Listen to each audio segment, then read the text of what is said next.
morning. Today is actually the third Sunday of Easter. Did you know we count Sundays after Easter? Did you know that? Did you know that Easter doesn't end on Easter Sunday, but that we keep counting?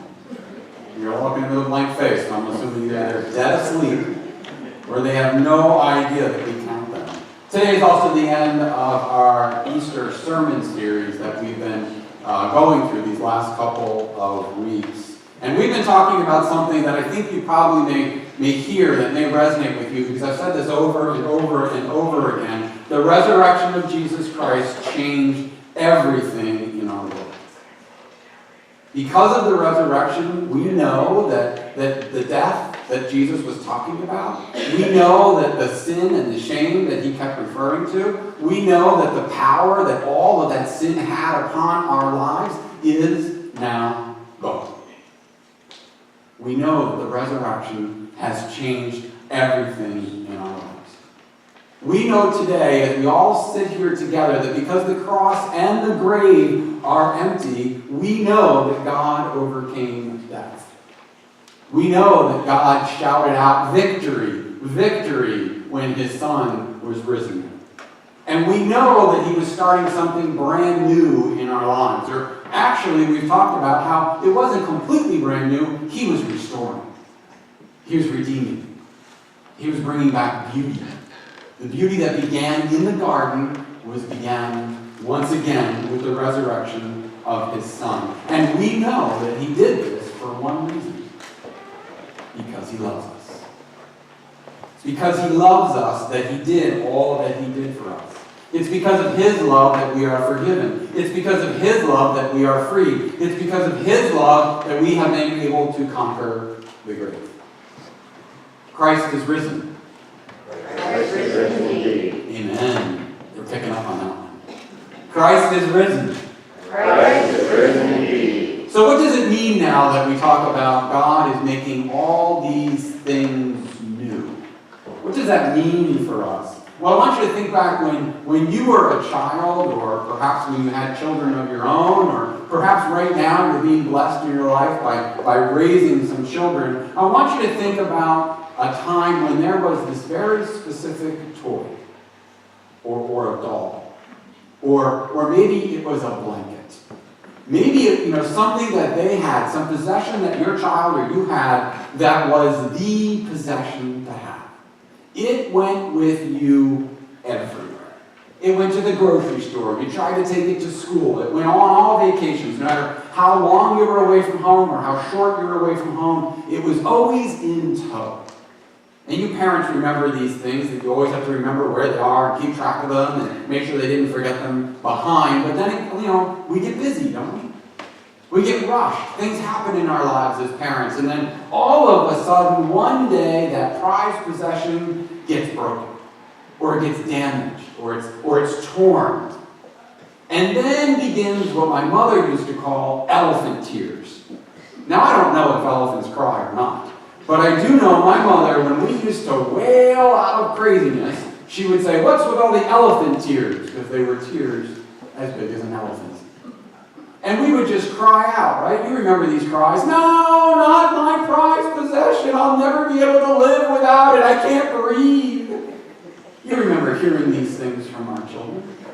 And as parents, what do we want to do? We want to smooth out the rough spots in life for them. So we offer right away. We say, "Don't worry, we'll get you another one." And does that work? No. I want that one. I want my prized possession. I want the thing that I love the most. No new thing is ever going to take the place of what I love. That's how it is in life, if we truly think about it. In our lives every day, and if we're going to be really honest with ourselves, we don't want to replace the things that we love. We don't want the new and improved with the things that our hearts are truly drawn to. Now, I know for some of us, we would love a new car over our old one. We would love a new house over our old one. We would love even a whole new wardrobe over our old one. But those things that we are truly drawn to, those things that we can never leave behind, those are the things that We don't want to go somewhere else and have something new and improved in our lives. We want those things. But we want them fixed. We don't want them damaged or torn or broken in our lives. Let me share a story with you to try and help you understand this idea. Last Thanksgiving, just a few months ago, our family dog passed away.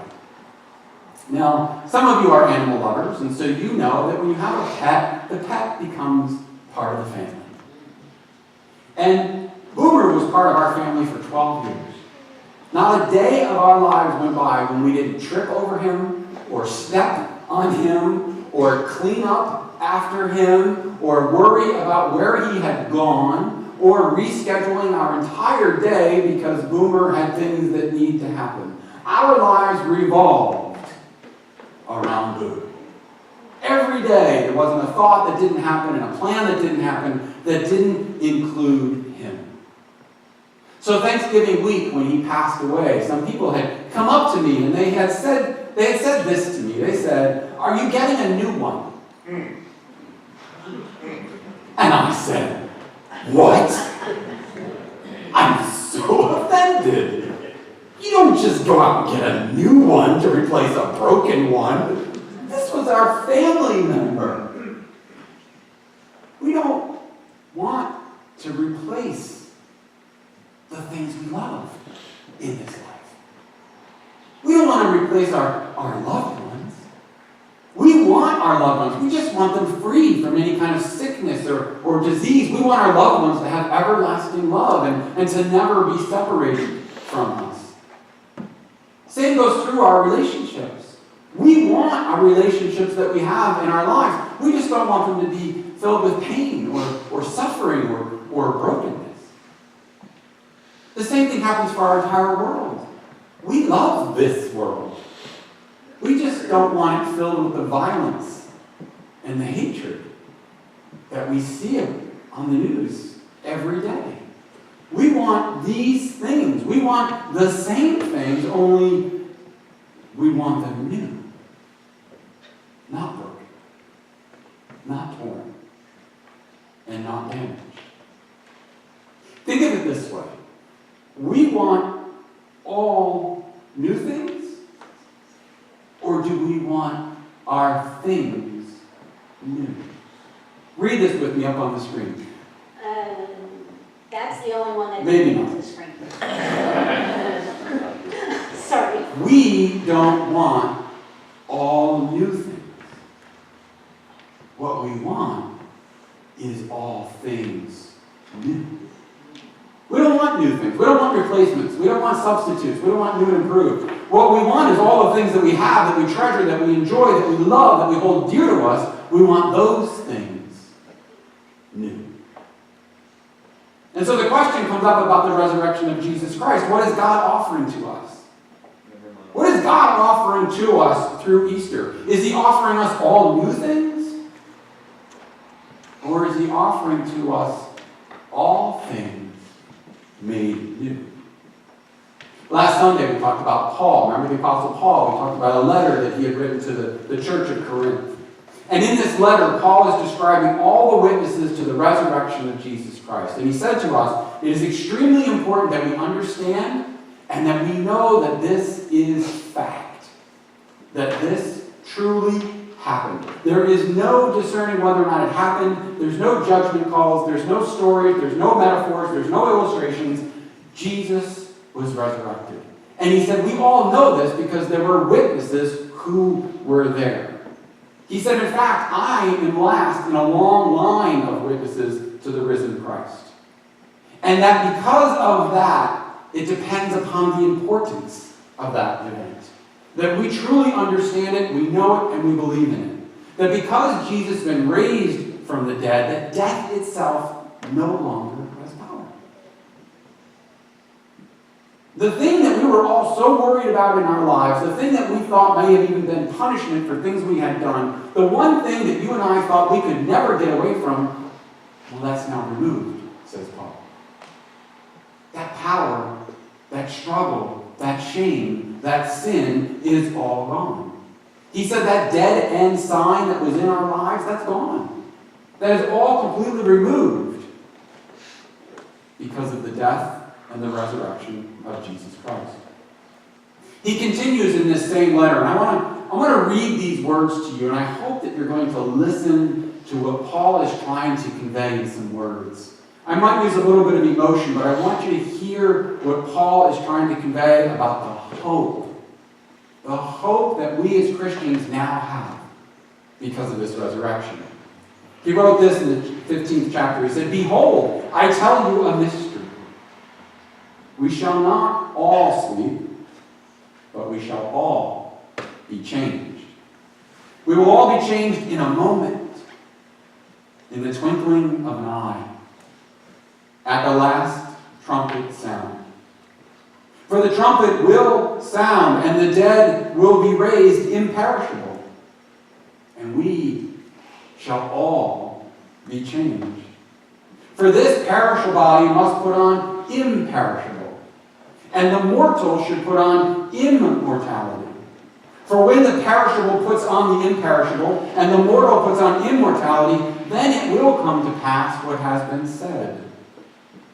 Death is swallowed up in victory. O death, where is your victory? O death, where is your sting?" This is the love that God has for us, and this is a love that changes everything. And these words from Paul are words that give us hope. Sometimes it's hard to understand what the hope is in, though, being Christians. So let's talk about what Christian hope is not. Christian hope is not some kind of compensation. There's no payback for you and I when we die that God comes to us and says, "Hey, thanks for enduring all the pain and suffering in your life." He doesn't say, "Thanks for hanging in there. What a good job."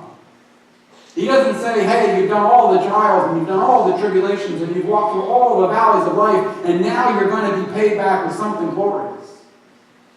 It's not compensation. It's transformation.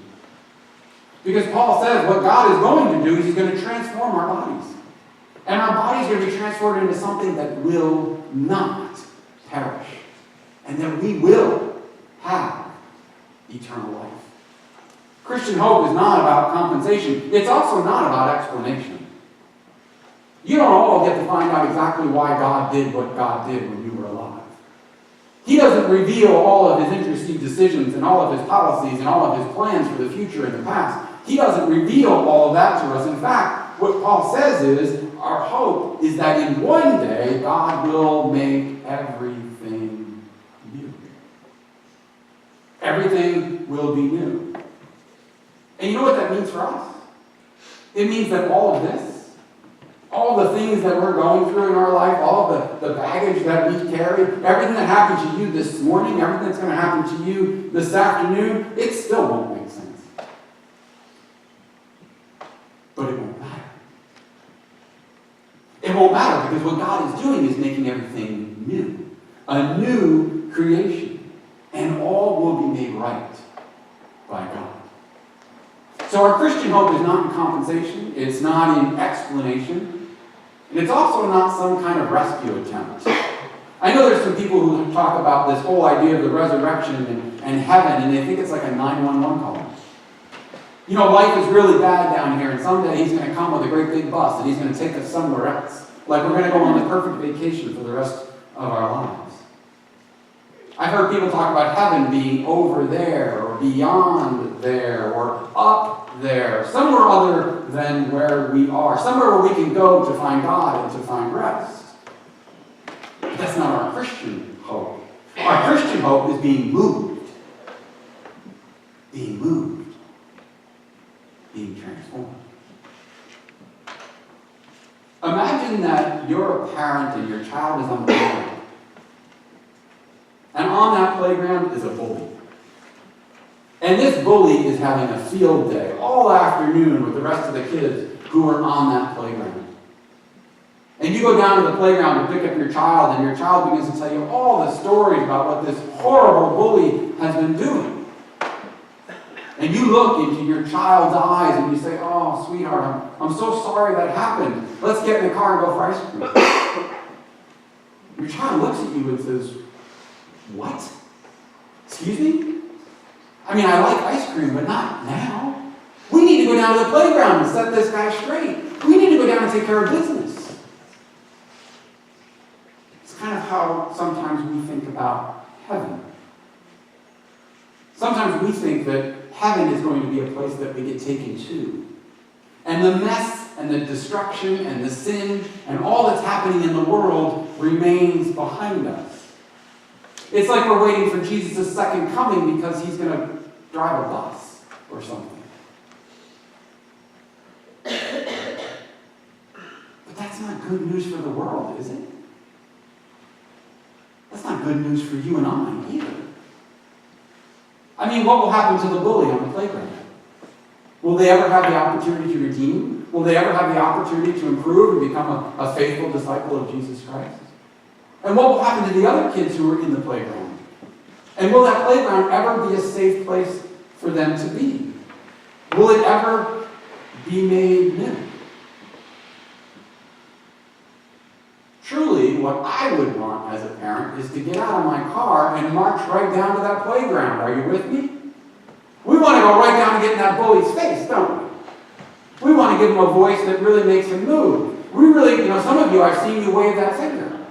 We want to get right in there and we want to correct things, don't we? Isn't that what we truly want to do? Because we love our children so much. And then we want to take that bully and we want to remove them from the playground. And then invite all the kids back. Come back into the playground. Now it's safe. Now it's a new place where you won't be harmed. This is what Paul is writing about in this chapter 15. We've read these verses before, but I want to look at it again. These are verses 24 through 26. This is what Paul wrote. Then comes the end, when he delivers the kingdom to God the Father, after destroying every rule and every authority and power. For he must reign until he has put all his enemies under his feet. The last enemy to be destroyed is death. The last playground bully that he has to deal with is death. And then all things are made new. And it will be safe again. You see, it's not about us getting out of here and going somewhere else. It's about God coming here. It's about Jesus coming back and restoring and redeeming and remaking the world so that it is fit for God to be present once again, just like it was in the garden. So what is our hope as Christians in this world? Our hope is in new. Our hope is in a new creation. Resurrection, the Easter story, is the perfect story that tells us how this is all laid out. In fact, I don't know if you've read something about the Easter story or not, but if you ever look into the Gospel of John, look and see what John describes Easter as. He begins very clearly with his description about Easter. And he says this. He says, on the first day of the week. Now the Jews are standing around going, excuse me? What day of the week? What day of the week did Jesus resurrect? And John says, on the first day of the week. And they said, no, Sunday's not our first day of the week. And John says, today is the day that Jesus resurrected from the dead. Today is the day that God began something new.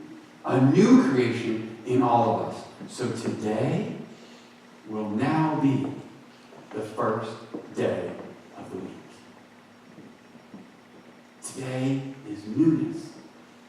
Today is a whole brand new creation.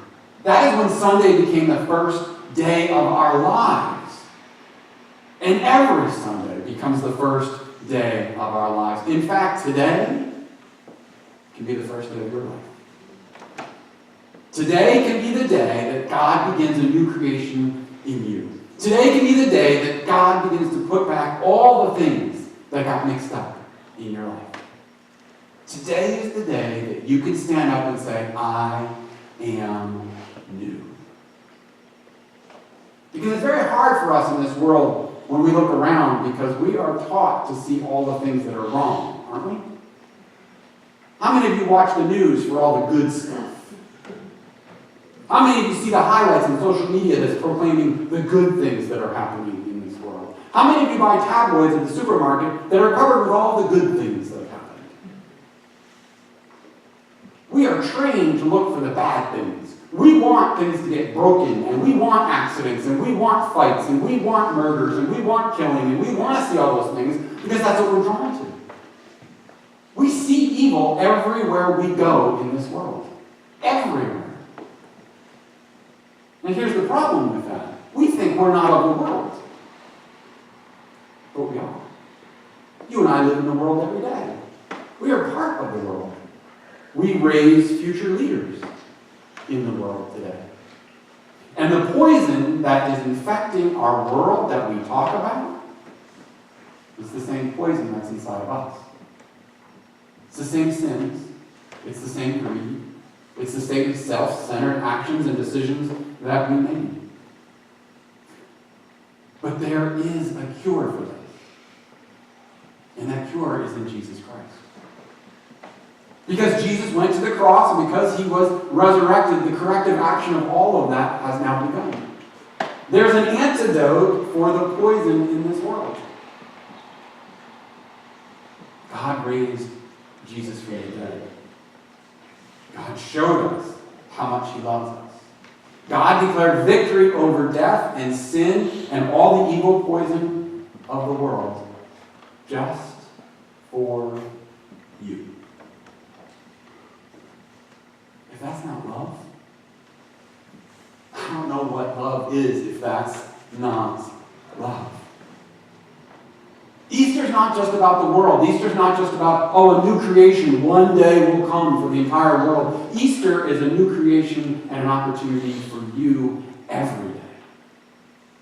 Every day to be made new. Paul wrote this in his second letter to the Corinthians. He wrote this. He said, therefore, if anyone is in Christ, he is a new creation. The old has passed away. And behold, the new has come. This is the good news of the resurrection. It's for the world and that's for us. It is both powerful and it is personal. It is love for the world and it is love for you as well. Today is the first day of the week. Today is a day that you can experience this new by letting Jesus into your heart and receiving him. This is what we call love. And this is love that conquered sin and defied death and declared victory. This is love that makes all things new. And this love is just